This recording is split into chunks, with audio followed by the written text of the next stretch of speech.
दर्शकों, आप सब लोग कैसे हैं? मैं यही ध्यान और भावना करता हूं कि आप सब लोग कुशल मंगल से होंगे, प्रसन्नचित्त होंगे, खुश होंगे, मस्त होंगे, चुस्त होंगे, दुरुस्त होंगे।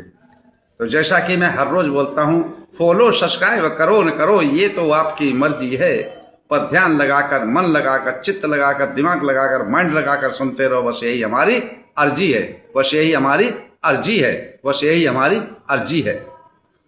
तो चलते हैं दर्शकों, जैसा कि हम लोग दंपति का गाथाओं का पाठ चल रहा है, तो आज की दंपति की गाथा है 178 178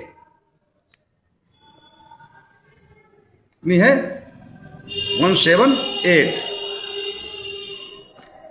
178 और लोकभंग की 12वीं गाथा है। और ये लोकभंग की आज लास्ट गाथा है। तो चलते हैं, इस गाथा को तथागत संबुद्ध ने किस स्थान पर, किस उद्देश्य पर, किस जगह पर और किस कारण उपदेशित किया।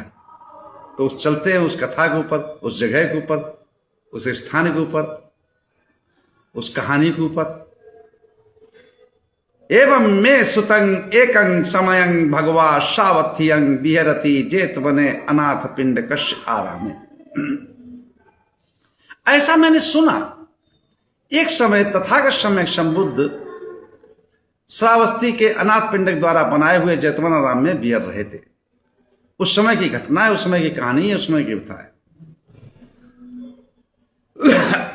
जो महा उपासक अनाथ पिंडक था, जिसने करोड़ों की संपत्ति लगा करके जगह को खरीदा और उतनी संपत्ति लगा के और बनाया उसको भिक्षुक के रहने के लिए, भगवान बुद्ध को विहार करने के लिए, तो महा उपासक था।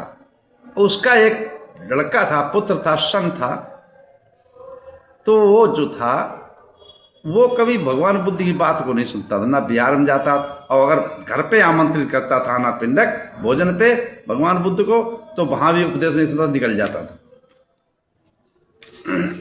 अब ये चिंता अनाथ पिंडक बहुत करोष्ठी थी दिमाग में, मन में, चित्त में, कि हमारा इसका अभी तो भव खराब है, ये अगला भव खराब ना हो,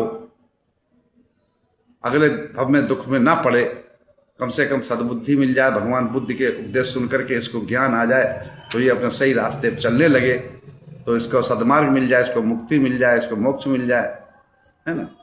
सभी चाहते हैं जो सुख हमें मिल रहा हमारे परिवार वालों को मिले, हमारे बच्चों को मिले, हर कोई व्यक्ति चाहता है। तो यही सोच करके उसने क्या काम किया, जब उसका कोई उपाय नहीं चला, रोज कहता है चलो बेटा वहां चल रहे हैं, वो कहता मैं नहीं जा रहा, तुम जाओ। तो विचार करके उन्होंने सोचा कि इसको कुछ लालच दे, शायद हो सके जाए। तो उससे कहा अकाल से, काल नाम था उसका, कि बेटा ऐसा करो, तुम जेतवनाराम में जाओ और भगवान बुद्ध के उपदेश सुन करके आओ, तो मैं तुम्हें जो है 100 मुद्राएं दूंगा, 100 मुद्राएं दूंगा काशार्पण। अब तो वो खुशी खुशी जाकर जेतवन में गया, और वहां पर जाकर के वहां तो भगवान बुद्ध के प्रवचन चल रहे थे, उपदेश चल रहे, लेकिन इसने क्या काम किया, और सुनने दुनने को कोई मतलब नहीं, आराम जाके वहां सो गया। और जब समाप्त हो गए प्रवचन उपदेश, तो उठ कर वहां से आया और कहने लगा लाओ। तो अनाथ पिंडक ने कहा कि क्या सुन के आया, कि मुझे नहीं कहता, आपने कहा जेतवन चले जाओ, हम चले गए, वो काशरण दो, कैसे नहीं मिलता, कुछ सुनाओ, कुछ क्या सुन के आए। अब तो उसने खाना छोड़ दिया, ना खाना ना पीना, और लेट गया। मुझे पहले मेरे काशरण दो 100, इसके बाद खाऊंगा। सुबह हो गई, दूसरा दिन हो गया, तो अनाथ पिंडक को 100 मुद्राएं उसे देनी पड़ी, तब वो माना। दूसरे तीसरे दिन अनाथ पिंडक ने फिर कहा कि ऐसा करो काल, हाँ तुम जाओ जेतवनाराम में, और भगवान बुद्ध के प्रवचन सुन करके और थोड़ा भी याद करके आओ, और वो सुनाओगे आके तो मैं तुम्हें 1000 का अर्पण दूंगा। कितनी? 1000। अब तो उस लालच में उग गया और जाकर के भगवान बुद्ध के उपदेश सुनने लगा। अब भगवान बुद्ध के उपदेश जब सुबह से लेकर शाम तक चलते हो, 4-4, 5-5 घंटे चलते हो, याद रह जाएंगे। तो उसको तो कुछ याद ही नहीं था। भगवान बुद्ध के पास पहुंचा, तथागत सम्यक संबुद्ध वंदना की, प्रणाम किया और कहा कि हमारे पिताजी ने कहा कि ऐसा करो, आप कुछ याद करके आओ उपदेश। तो तथागत सम्यक संक्षेप में समझाया, अनिच्चावत संखारा उपादव सम्मिनो उपजंति सुपो। संसार में जितना संस्कार है वो अनित्य है, कोई टिकाऊ नहीं है, कोई टिकस्थ नहीं है।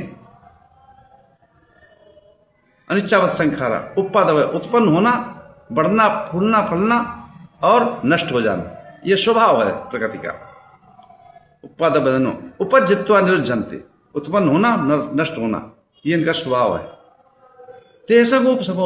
इससे जो समझ के निकल के बाहर निकल जाता है, जब समझ लेता है इस चीज को, वो ही परम सुख को प्राप्त करता है,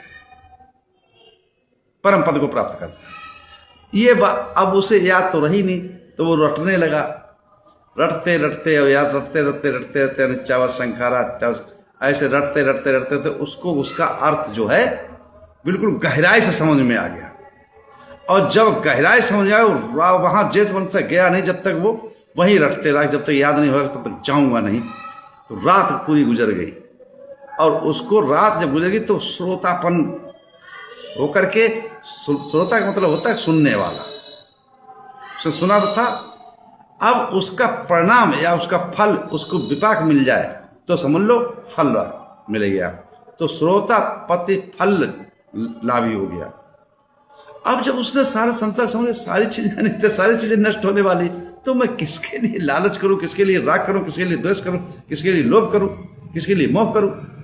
क्या है इस संसार में हमारा? इसको उस बात का ज्ञान हो गया, अनुभूति हो गई, जान गया। अब तो उसकी राग द्वेष मोह लोभ लालच ईर्ष्या खिंचाव तनाव बेचैनी विसर्जनता सब छूट गया। सुबह हुआ तो तथागत सम्यक संबुद्ध के को लेकर के अपने घर पहुंचा। तो अनाथ पिंड ने देखा जब भिक्षु संघ के साथ, तो भिक्षु संघ सबको यागू चलता था उस समय, मतलब जैसे आज बोलते हैं हम लोग खिचड़ी, तो दाल डाल के उसमें लहसुन अदरक डाल करके, उसको नमक डाल करके और मिर्चा डाल करके उसको तहरी बना देते। तो मोटा चावल होता था यागू वाला, उसका यागू बनाते थे, मतलब सुबह सुबह नाश्ता के लिए। तो बना के खिलाया। अब वो खाने के बाद और उससे कहा कि लो बेटा, आपने याद कर लिया? कि हाँ याद हो गया, आप सब कुछ याद हो गया। किलो फिर 1000 रुपये, 1000 का अर्पण लोक नहीं। वो कहना मुझे नहीं चाहिए, मुझे की जरूरत नहीं है, आप अपने पास रखो। अब अनाथ पिंडक तथागत सम्यक संबुद्ध की तरफ देखते हैं और कहते हैं कि कल तक तो ये पैसे के लिए मर रहा था, लालच में ये तुम्हारे पास गया, अब आज इतना बदल गया। उसी समय तथागत सम्यक संबुद्ध ने इस गाथा को, 178वीं गाथा जो है वो उपदेशित किया है। क्या कहा?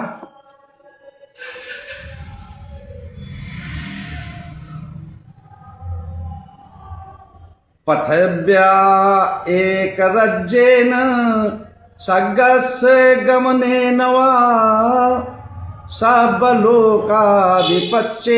सोतापति फलं वरं।